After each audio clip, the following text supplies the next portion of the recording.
दोस्त आपने जिस प्रकार देखा कि उस भैया को हमारा जो बाइबल है, हमारा जो पवित्र शास्त्र है, उस पवित्र शास्त्र के ऊपर में खड़ा करवा दिया गया। तो मेरे दोस्त ये जबरदस्ती दबाव देकर के खड़ा करवा दिया गया। लेकिन मेरे दोस्त इस वीडियो में आज हम लोग जानेंगे क्या उस भैया को उस बाइबल के ऊपर खड़ा होना जो है वो उचित था, क्या उसे खड़ा होना चाहिए। तो मेरे दोस्त देखिए इस वीडियो में आज हम लोग जानेंगे। देखिए मेरे दोस्त ऐसा है ना कि आने वाला समय में बाइबल बताता है कि आने वाला समय में जो है ना महाकलेश होगा। क्या होगा? महाकलेश। उस समय एक दुष्ट राजा होगा, है ना, जो सेम टू सेम प्रभु यीशु मसीह के जैसा ही दिखेगा, सेम टू सेम। बहुत से लोग क्या है ना उस समय में भरमाए जाएंगे। वचन कहता है कि अंत के दिनों में झूठे नबी भविष्यवक्ताएं उठ खड़े हो जाएंगे। तो मेरे दोस्त जब महाकलेश होगा ना उस समय क्या होगा? एक दुष्ट राजा होगा जो सेम टू सेम प्रभु यीशु मसीह के जैसा दिखेगा। और उस समय बहुत ही तर्क वितर्क होगा, क्या छोटा क्या बड़ा नहीं देखा जाएगा।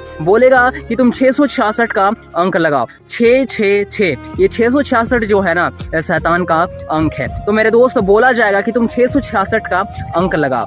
देखिए इस प्रकार होगा कि जो इंसान जो मसीह में है वो लोग तो दृढ़ता के साथ मसीह में और ज्यादा बढ़ेंगे ना, तो उन्हें क्या किया जाएगा? उन्हें मारा जाएगा, पीटा जाएगा कि तुम अपने माथे पे 666 का अंक लगा लो। लेकिन उस समय ऐसा होगा ना मेरे दोस्त, अगर हम लोग उस समय 666 का अंक लगा लिए तो हम लोग जो है ना हम लोग आग और गंधक के झील में डाल दिए जाएंगे, है ना। क्या होगा? उस समय बोलेगा कि तुम इसका जय करो, तुम शैतान का जय करो, ये करो वो करो, है ना। उस समय जो दुष्ट राजा होगा वो लोग दबाव देगा कि तुम ये करो, 666 का अंक लगा लो, शैतान का जो अंक होता है उसे लगा लो। इस प्रकार कहा जाएगा तुम करो बोल करके। लेकिन मसीह लोग जो दृढ़ता के साथ आगे बढ़ते हैं वो लोग स्थिर रहेंगे प्रभु में, है ना, प्रार्थना विनती में रहेंगे। देखिए और उस समय जो मसीही लोगों को सताया जाएगा, मारा जाएगा, पीटा जाएगा, हाथ काट दिया जाएगा, गला काट दिया जाएगा, बहुत ही बेरहम टाइप से मारा जाएगा उस समय महाकलेश के समय। और क्या छोटी लड़की, क्या बड़ी लड़की, क्या बूढ़ी औरत, है ना, वो सबको नहीं देखा जाएगा, बलात्कार किया जाएगा महाकलेश के समय में। तो मेरे दोस्त ऐसा किया जाएगा कि तुम प्रभु यीशु मसीह का नहीं बल्कि हम जो है ये 666 का अंक लगाओ। प्रभु का छाप अलग है लेकिन आप जो है आप 666 का अंक लगा लो। इस प्रकार का दबाव दिया जाएगा। यदि जो व्यक्ति शैतान को सपोर्ट करेगा वो 666 का अंक लगाएगा और आप मसीह में होकर के यदि 666 का अंक लगा लिए तो मेरे दोस्त ऐसा होगा कि 666 का हमें अंक नहीं लगाना है। लेकिन यदि 666 का यदि अंक लगा लिए तो हमें आग और गंधक के झील में ढकेल दिया जाएगा, क्योंकि हमने शैतान का जो छाप है उसे हम लोग अपने हृदय में बसा लिया, हम लोग अपने शरीर में उसे लिखवा लिया है ना 666 का अंक। तो आग और गंधक के झील में डाल दिया जाएगा। ऐसा ही होगा जैसा उस भैया को बाइबल के ऊपर खड़ा करवा दिया गया।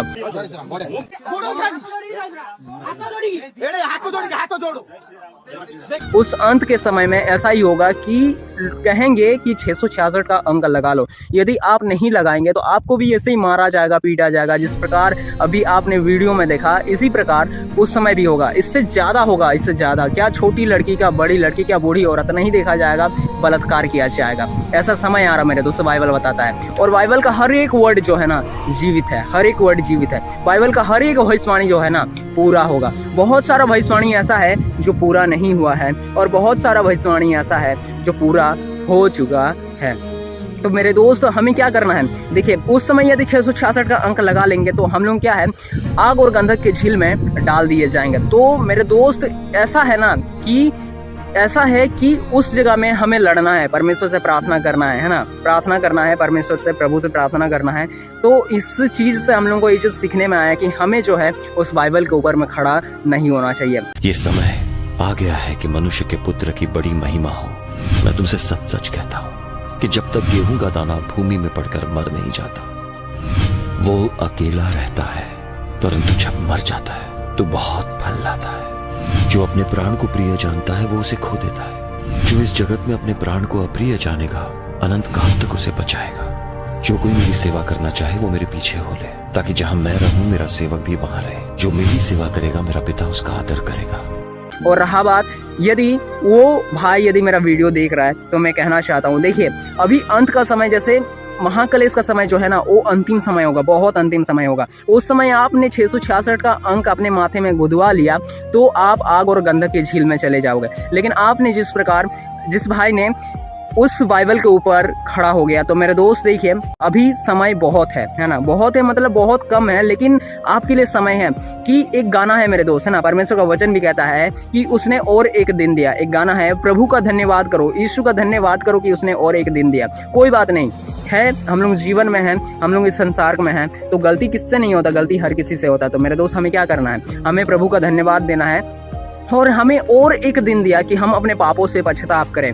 आप तो प्रभु के बेटे हैं ना, आप प्रभु को मानते हैं, प्रभु के बेटे हैं, तो प्रभु आपका हर एक परिस्थिति में जो है ना मदद करेगा। इसीलिए हमें निराशा में नहीं गिरना है कि मैंने पाप कर दिया बोल करके, है ना। इतना तो है कि प्रभु से हमें प्रार्थना करना है, क्षमा मांगना कि हे पिता ऐसा नहीं करना चाहिए, मैंने ऐसा किया, है ना, वो लोगों के दबाव देने के चलते मैंने ऐसा किया। हे पिता, वो लोग नहीं जानते वे लोग क्या किए, उन्हें माफ़ कर दिया और मुझे भी माफ़ कर दिया कि मैंने ऐसा किया बोल के। इस प्रकार हमें प्रार्थना करना है, परमेश्वर के सामने आंसू बहाना है। परमेश्वर का वचन कहता है कि टूटा हुआ मन, तुम्हारा जो टूटा हुआ मन है वही परमेश्वर के योग्य बलिदान है। हमारा परमेश्वर जो है ना कोई बलिदान नहीं मांगता। जैसे बहुत कोई क्या करता है जगत में, इस प्रकार कहता है ना, मुर्गा को बलि देता है, बकरी को बलि देता है, बकरे को बलि देता है ना, बलिदान देता है। लेकिन परमेश्वर नहीं चाहता है कि तुम मुर्गा, बकरी, भेड़ को बलिदान दो, बल्कि परमेश्वर का वचन कहता है कि तुम्हारा टूटा हुआ मन जो है परमेश्वर के योग्य बहुत बड़ा बलिदान है। आप अपने मन से पछताते हैं ना कि मैंने इस पाप को किया, तो यही चीज़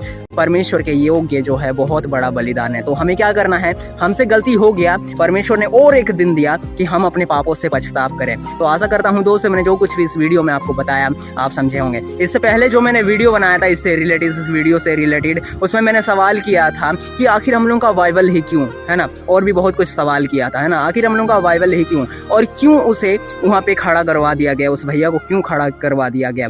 अगला जो वीडियो मैंने बनाया था उसे मैं डिस्क्रिप्शन में डाल दूंगा, उस लिंक को आप उसे एक बार जरूर देखिएगा, या फिर एंड स्क्रीन में दे दूंगा, उस वीडियो को आप एक बार जरूर देखिएगा मेरे दोस्त। चलिए, प्रभु परमेश्वर आपको संभाले और आशीष दे। मिलते हैं किसी अगले वीडियो में अगले वचन के साथ। तब तक के लिए मेरे दोस्त, अभी के लिए जय मसीह।